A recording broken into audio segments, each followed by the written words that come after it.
गलियारे में दीवारों पर लटकाए हुए विभिन्न उपकरण मजदूरों द्वारा रोजाना के कामों में उपयोग किए जाते थे, जैसे कि खेती में या नारियल तोड़ने में।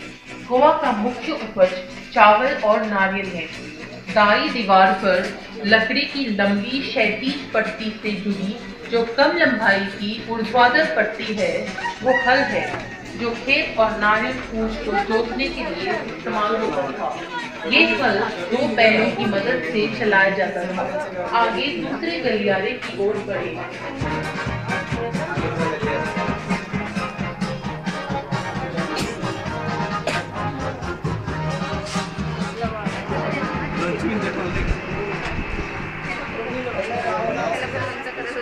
बाई और की शेल्फ पर जो इंग्लैंड और स्कॉटलैंड से लाए गए चीनी मिट्टी के जार हैं, उनमें तेल, अचार और दूसरे सामान भंडार में रखे जाते हैं। पुर्तगाली युग में वापस सिस्टम और जमींदारों के खेत में खेती करके उन्हें फल का आधा हिस्सा देते थे। उस समय के दौरान वजन और यहाँ प्रदर्शित है। ये तांबे का तापने के लिए माटी का बर्तन है पूरा। इस्तेमाल होने वाले तांबे और मिट्टी के बर्तन प्रदर्शित हैं।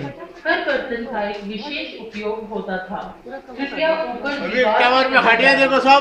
आपको चारपाइयां लटकती हुई दिखाई देंगी। जब भी मेहमान रात गुजारते थे, इन चारपाइयों को नीचे लाया जाता था। दरवाजे के पास आप एक बड़ा चीनी मिट्टी का जार पाएंगे। इसमें चीन से शक्कर जहाज द्वारा लाई गई थी। जार को पत्थर के आधार पर रखा गया है, जिसमें नाली बनी है।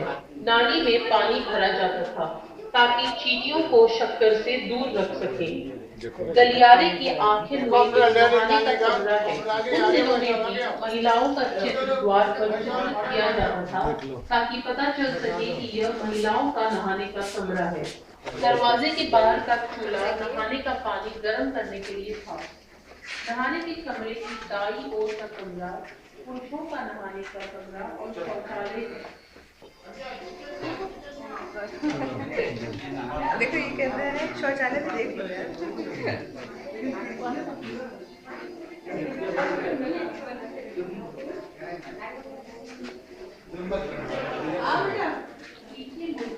उधर देखिए।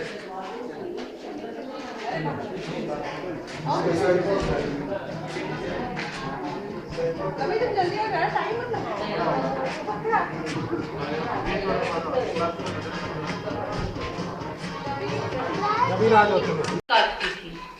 घरेलू उपकरण जैसे मांस का कीमा बनाने की मशीन, मसाला रखने की लकड़ी के बक्से और अन्य उपकरण आपको दिखाई देंगे।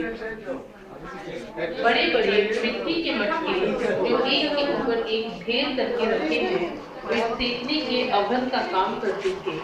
उनमें केक और बिबिंका सेकी जाती थी, जो गोवा की खास स्वादिष्ट मिठाई है।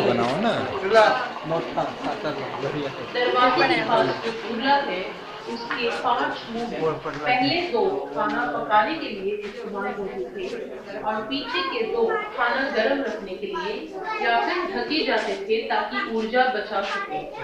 खिड़की के पास 2 लकड़ी के पिंजरे लटक रहे हैं। इन्हें मिड सेफ कहते हैं।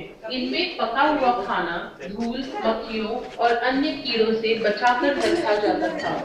यदि आप खिड़की से झांकें तो आपको एक खुला आंगन दिखाई देगा। पहले भी 4 बार कर चुका हूँ शूट, कर चुका हूँ, हम कर चुका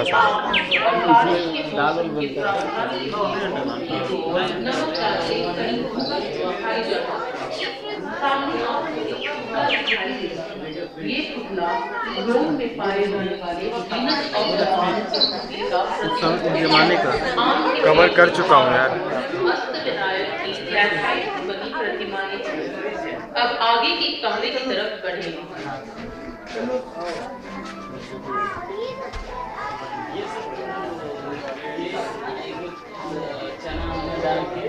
पीसा जाता है।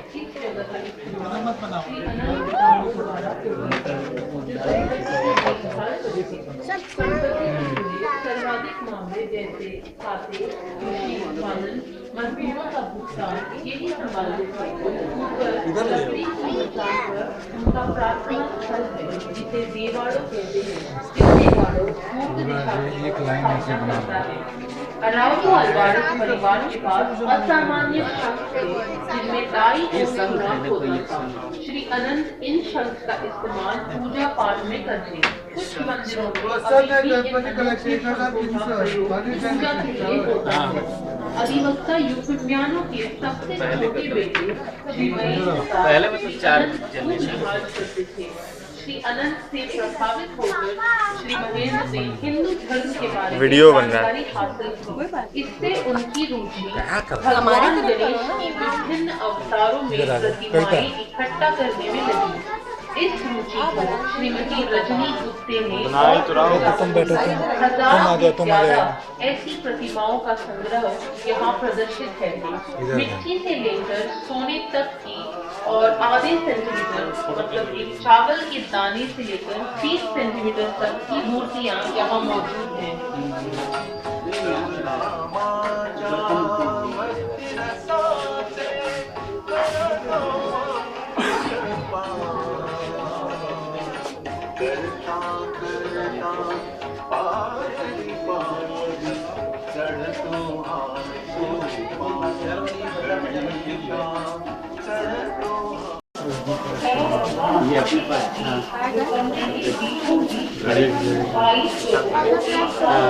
प्रेस है ना, कोयला डाल के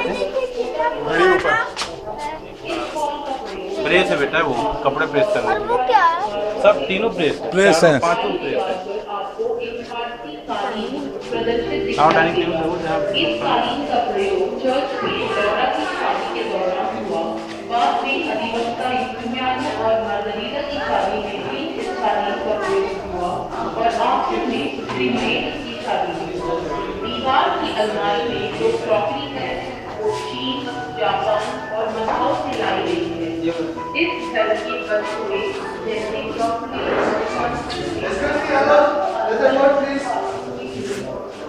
कमरे के उस पार एक खास बनवाया गया पियानो है, उसमें बैठकर कई प्रतिभाशाली संगीतकारों ने विद्वान सॉन्ग प्रदर्शित किया। आप विपरीत तस्वीरों को और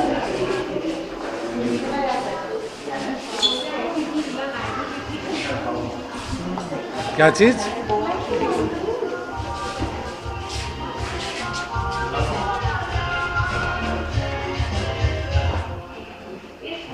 कविता लकड़ी से बना है और खास मौकों पर इसे डांस शो के रूप में इस्तेमाल किया जाता है। इन शैंडलियर्स को जब मोमबत्तियों से रोशन किया जाता है तो हॉल का माहौल बड़ा ही प्रेम प्रसंग या रोमांटिक हो जाता है। ये शैंडलियर्स और दीवार पे लगे शीशा बेल्जियम से आयात करके लाए गए थे। थोड़ा और आगे दाई और एक निर्णय का टेस्ट है जो एक तिजोरी का काम ही करता था। इसमें बहुत सारी छुपी हुई दराज थी जिसमें जरूरी कागजात सुरक्षित इसमें लीला नायडू और कातरीना गुप्ता भी बताएंगे। पीछे की दीवार पे जो तस्वीर है वो अधिवक्ता यूफिमियानो अराउजो अल्वारेस और उनके परिवार की है। अन्य तस्वीरें अल्वारेस परिवार की 5वीं और 6ठी पीढ़ियों की हैं। वर्तमान पीढ़ी जो इस घर में रहने वाली आखिरी थी वो अब काशी के शहर मडगांव में बसती है। बीते हुए पुर्तगाली दौर में स्थानीय बड़े ही सीधे सादे थे और उनकी रोजमर्रा होने वाले उपकरण बहुत ही सरल थे, लेकिन कुछ उत्कृष्ट लोग ऐसा करके विदेश की पार कर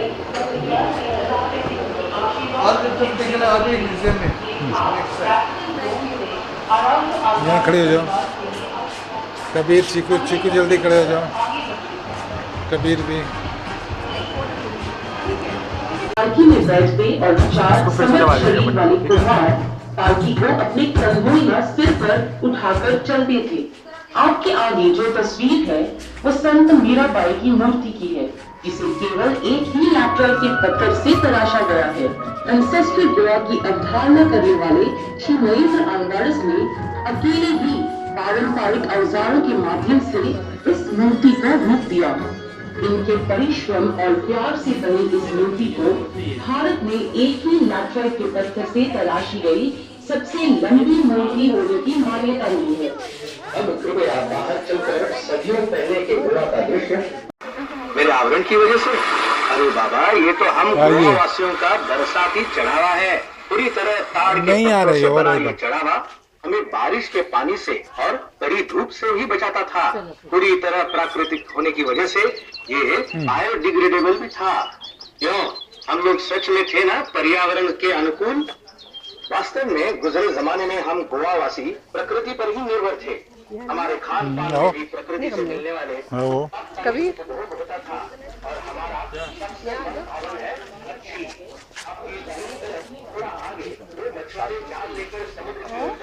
इधर उधर वो भी है, पीछे आ जाओ उसका, तुम उसके पीछे जाओ। आ जाओ कबीर चीकू। जाल लेके जा रहे हैं समुद्र की तरफ मछली पकड़ने के लिए। एक क्लिक कर लीजिए। रुक जा, छोड़ दीजिए। घूम रहे हैं। सामने देखो बड़े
अरे हम कर रहे हैं ना, क्यों कर रहे हो?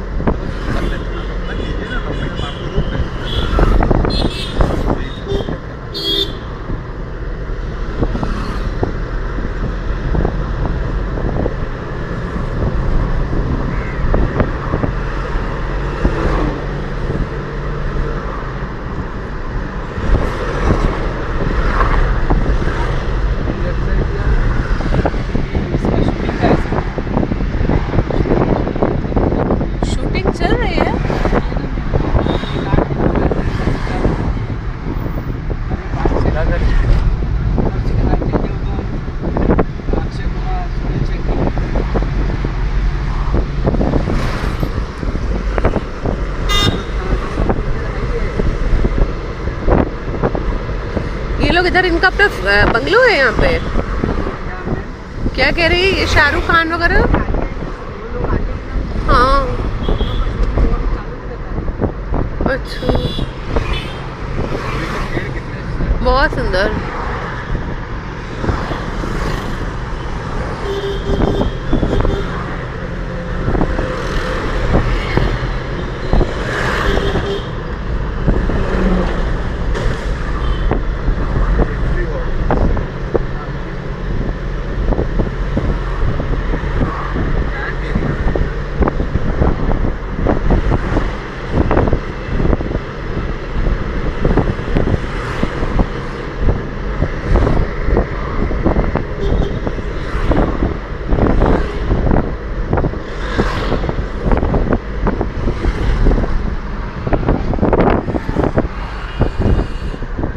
दुबली हो जा।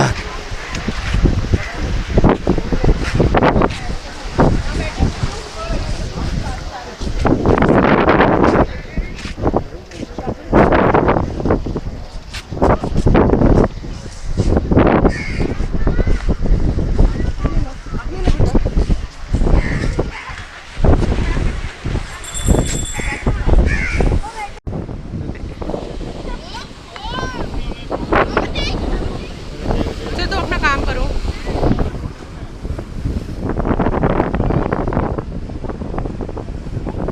बनता रहेगा, हम अपना देखते रहेंगे।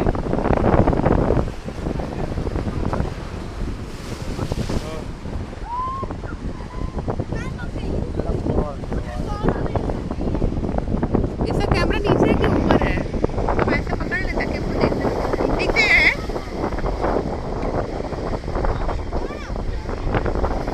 वो देखो बहुत बड़ी वेव आ रही है उधर से।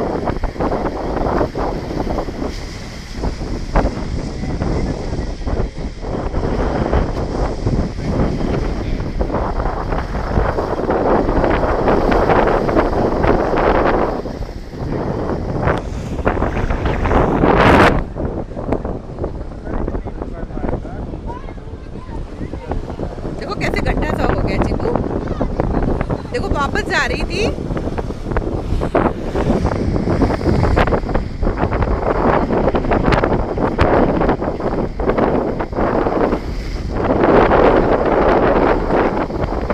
ये बहुत तेज आ रही है।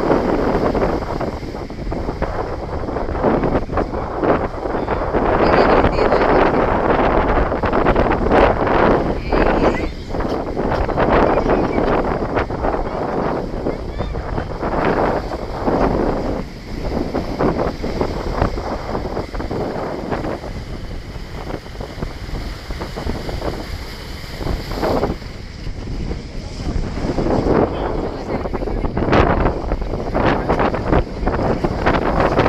क्या हुआ, चला नहीं मेरा?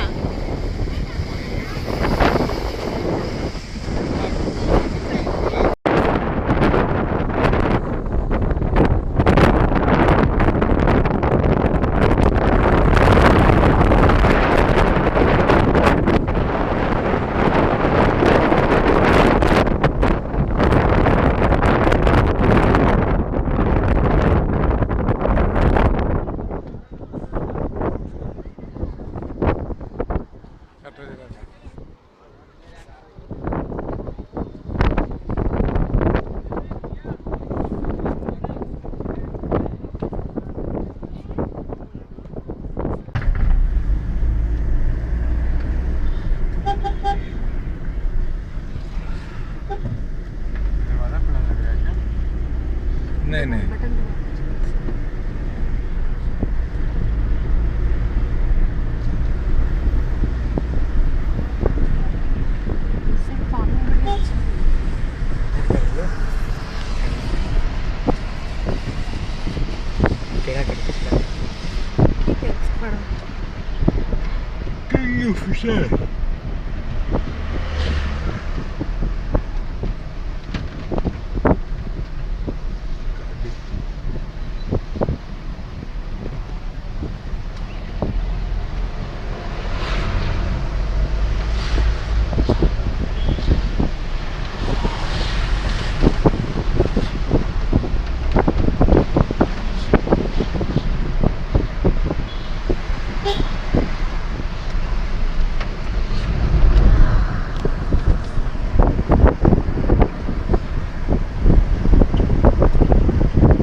पुल आने वाला है।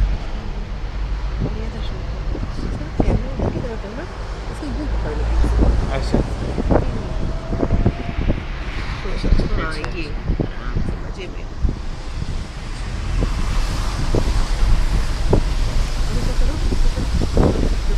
देखो कितनी महंगी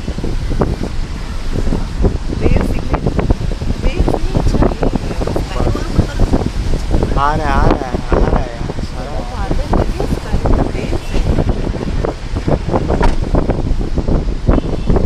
गंदी शब है, घबरा मत।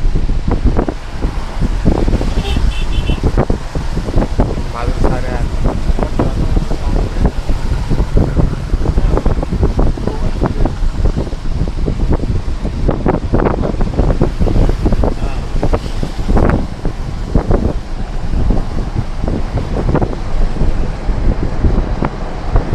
ट्रेन जा रही है।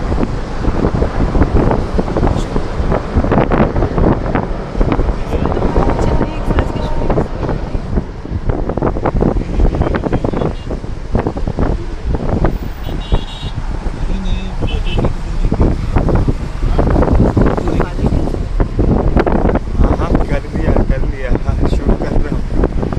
बहुत खुश हुआ।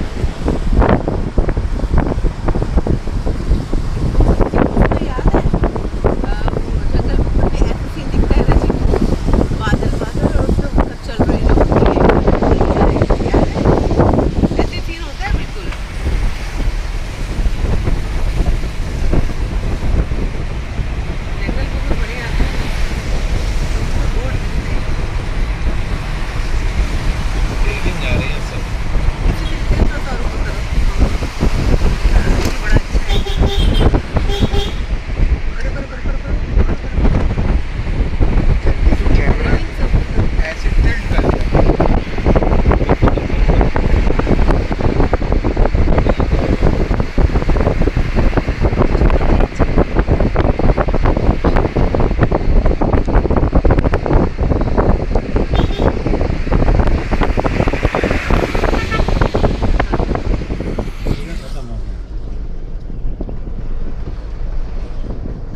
खन्ना जाते थे रॉ मटेरियल जैसे होता है वही ओरिजिनल। तो खन्ना जाते थे तो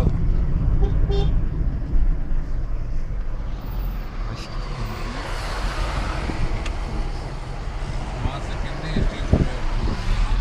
सेकेंडरी स्टील प्रोड्यूसर होते थे, यहाँ पर वो प्राइमरी स्टील प्रोड्यूसर हैं। सेकेंडरी और प्राइमरी में राम है, और राम मतलब ओर से जो बनाएंगे वो प्राइमरी होगा। वही मिलेगा रास नहीं, ओर बोलो ना, ओर से जो बनाएंगे वो प्राइमरी होगा। पहले आयरन बनेगा फिर स्टील बनेगा। हाँ वही मतलब स्टील है। और डायरेक्टली तो स्टील नहीं बनेगा, मतलब आयरन पहले उसको रिफाइन आयरन बनाते समय उसी प्रोसेस को और एक्सटेंड कर देंगे तो वो स्टील बन जाएगा, ठीक है ना। उसमें कार्बन कंटेंट से स्टील का वो